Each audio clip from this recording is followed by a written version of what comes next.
Now, I want you to take a few minutes and let's talk about your company. I know we've talked about several topics so far, but I want to get into your brand, your company, what you created, what you built, and what you're looking to do with it. So let's talk about MediaRepertoire.com. Wow. Well, so I, you know, have worked for Yahoo all these years, and I had, been a journalist. So up until when I left Yahoo in 2016, I was laid off. There was a big layoff. Yahoo was preparing to be sold, be acquired by Verizon, and this, that, and the other. And so, there's a layoff. There's 5 people on the music team, and 4 of us were laid off. So, at this point, I wasn't really sure exactly what I wanted to do. And actually, this is kind of, I won't say a touchy subject, but I'm mindful that I'm being recorded for an interview.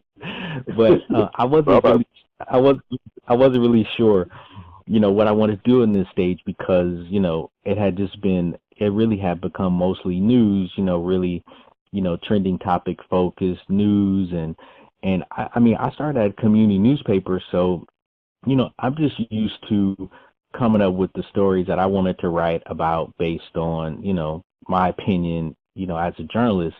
And I just had discovered, artists like SWV and Fat Joe and Common and Bone Thugs and Harmony, based on receiving an advance of their record and listening to it and going like, I don't know, that was my introduction to them and just feeling like I liked them and I want to cover them because I think they're good. Not even I think they're going to blow up, but just I think they're good. And so, and that was a lot of the way we handled things at Rap Sheet and so forth. And I just think that's music journalism isn't really like that today. It's like who's trending and for what.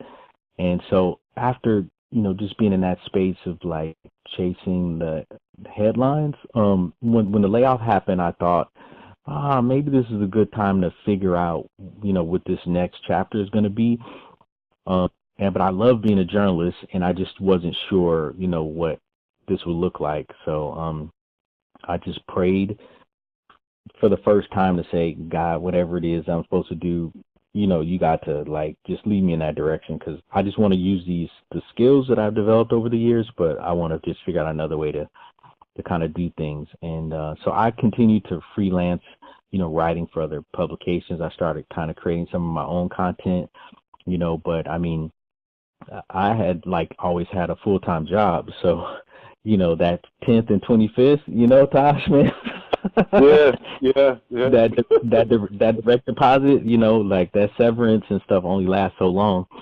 And, trying to get something off the ground, where I can monetize it and match the salary that I was making, a job that I had for 18 years and excellent benefits and stuff like that. I mean, that wasn't something that was, happening as soon as I needed it to happen. I've married and, we have 2 kids are in high school and stuff like that. So, it just got real and it got real quick, So, Trust me, brother. yeah, I was like, okay, so, what could I do? And where media and repertoire comes in is that I was having all these conversations with people, that would go like, hey, they would contact me about Yahoo, and I go, oh, I don't work there anymore. And then they would pause and they would go, well, can I hire you to do X, Y, Z? And I was like, what is this? Is kind of crazy. And so, and a lot of that people were asking me about, well, you have all this media experience. Do you consult? Do you do PR? Do you do what, And so I was getting calls to do freelance writing and stuff too. A lot of those calls, and I would do that.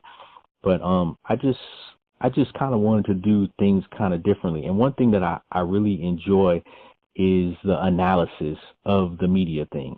So I just, because of the way I've paid attention to the media, I have lots of opinions about what things work, what doesn't work.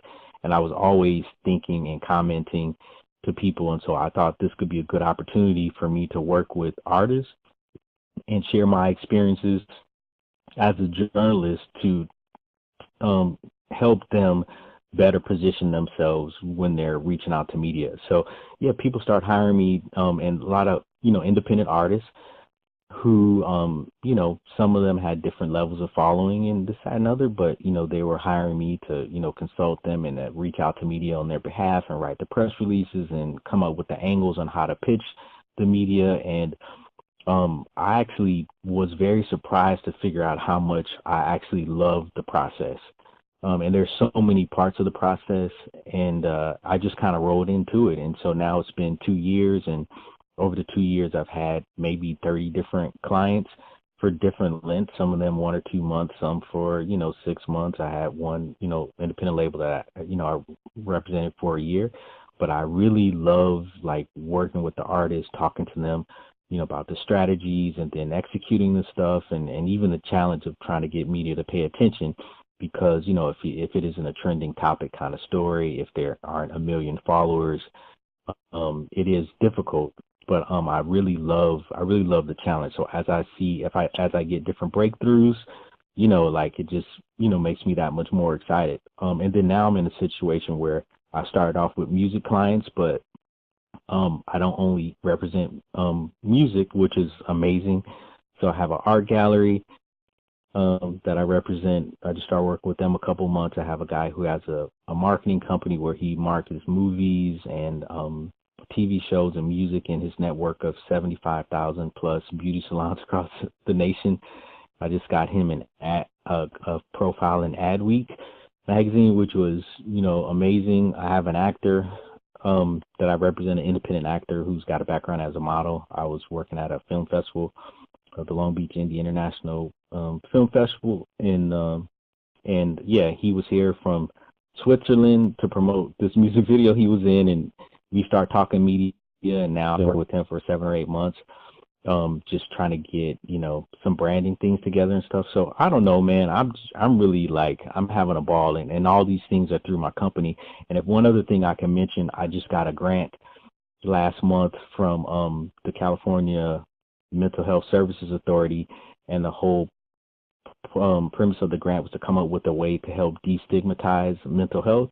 And so my idea was to take artists and to pair an artist with a mental health professional, like a therapist, and then have them go talk to kids in the Boys and Girls Club about mental health issues. And that I just completed that in the month of June, and man, it was the most amazing thing I've ever done. Like, to go talk to these kids and have these young artists, who most of them were actors. It was a 3-part series, but so I feel like the whole thing is still kind of evolving, But I'm just really having the time of my life. This is incredible. How'd you come up with the title, the name, not the title, but the name for your company? So the name, it was very difficult for me to come up with the name of the company. I kept thinking I should have my name in the title. And so for a period of time, I had something I was calling Billy Johnson Jr. Presents, and I created a blog, and I was creating stuff there. It was mostly for creating content, not necessarily for the media consulting aspect of it. And, it just really didn't stick. But I was just really thinking about the type of things that I wanted to work on. I knew it would be media related. And because at the time I was mostly focusing on music, I really, I was thinking about, I was comparing myself to an A&R person. So an A&R person at the record label is the one who brings everything together, You also have the product manager and everything, but in terms of getting the record done, it's the A&R person that's going to be working with all of the artists that your artist wants to work with, other labels, and they're going to be the point person that's going to bring everything together. So my concept was, well, that's what I want to be for media. And so so it is a play on words, media and repertoire instead of artist and repertoire. And to be even more clever, the ampersand sign, and instead of using that as an and symbol, because of the music aspect of it, I used the treble clef music symbol that actually looks very similar to the ampersand sign. So, my logo has an N and the treble clef and an R. And I liked the name once I came up with the name, but then when I came up with the concept to use that treble clef, like that was like a moment of clarity. It was like, man, like that was a year, maybe a year into me doing this. But once that, I got that clarity on that, I was like, that was a moment where I was like, yo, like I'm about to take this to the roof. I was just so so excited about it. And I don't know if anyone even catches that or pays attention, but just for myself, it, just made me feel so much more confident, about what I was doing.